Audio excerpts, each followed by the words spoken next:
Wait, do I clap first or after? We are talking about sell-side decision making. No, we're not. It's sell-side decisioning.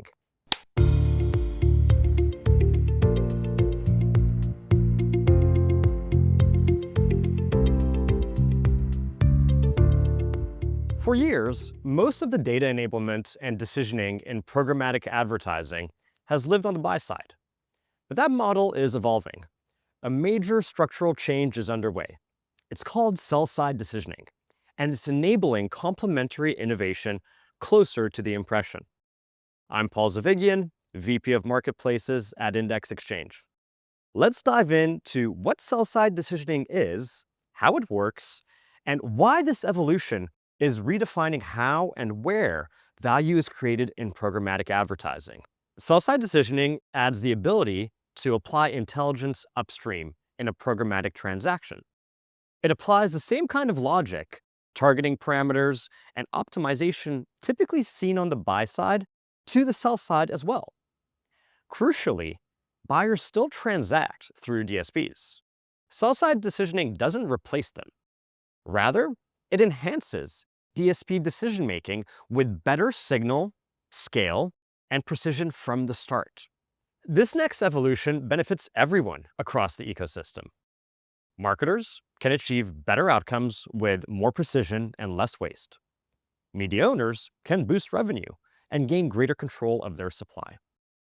And solution providers can quickly scale and innovate to create more value for their customers. To understand more about why this matters and how it works, it helps to look at how we got here. Historically, a media owner would send a slot request to an SSP. That SSP would layer on some basic business logic, maybe a floor price, some buyer exclusions, and then send that request downstream to the DSPs. But not every request makes it through. To manage efficiency and computing resources, DSPs set QPS caps, or limits on how many queries they'll process per second. That means some requests are filtered out before a decision is even made.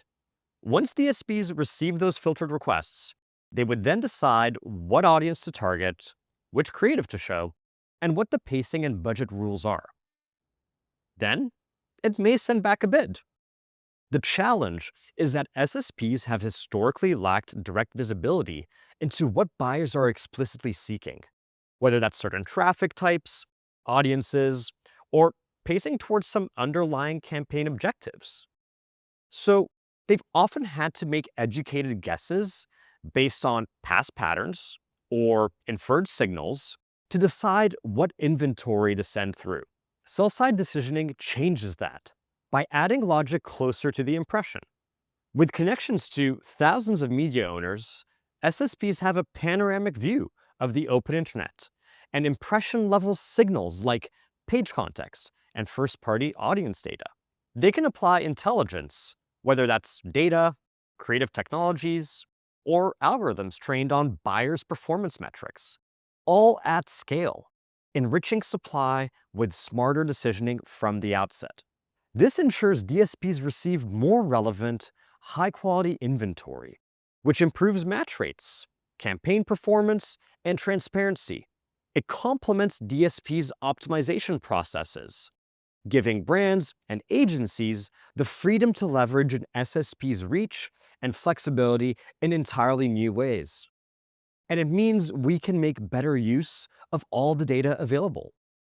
Every hop in a transaction introduces latency, or worse, signal loss. Sell-side decisioning enables decisioning on the purest form of the signal, right at the source, helping buyers achieve stronger outcomes. Meanwhile, media owners gain more visibility into what matters to buyers, which content performs, and how to match inventory with buyers' goals and needs. For the first time, they can see and influence not just what's happening with their inventory, but also how their audiences are being valued. That's a fundamental change. It also unlocks new monetization streams. Media owners' rich first-party data, which has historically been difficult to activate due to privacy limitations, can now be packaged and merchandised as a standalone asset. So now, media owners aren't just monetizing impressions, they're monetizing intelligence.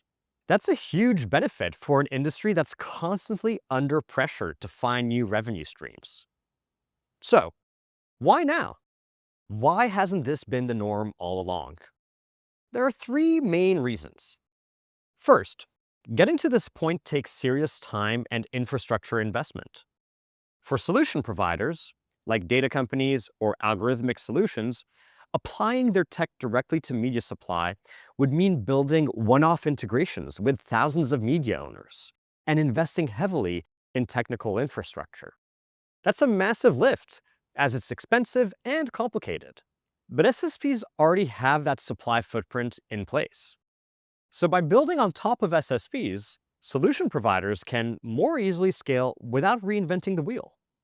Similarly, centralizing their execution within the SSP means that solution providers don't have to implement the same strategy disparately with every single DSP.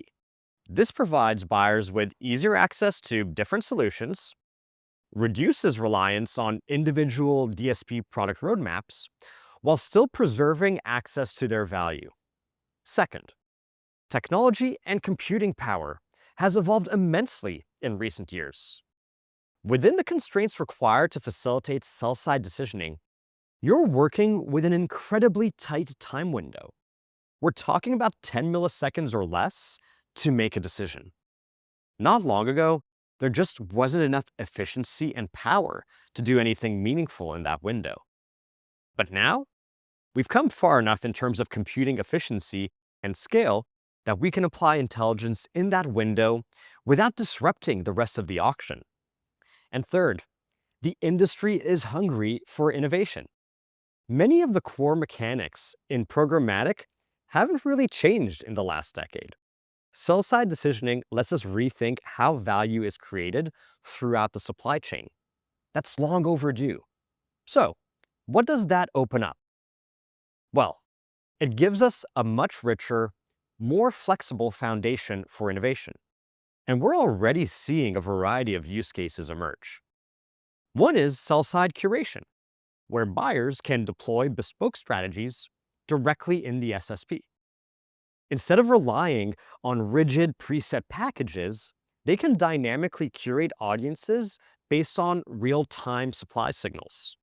Media owners, in turn, can proactively package inventory based off of a marketer's goals and objectives, enabling a smarter ecosystem that balances scale with precision. Another is agentic AI.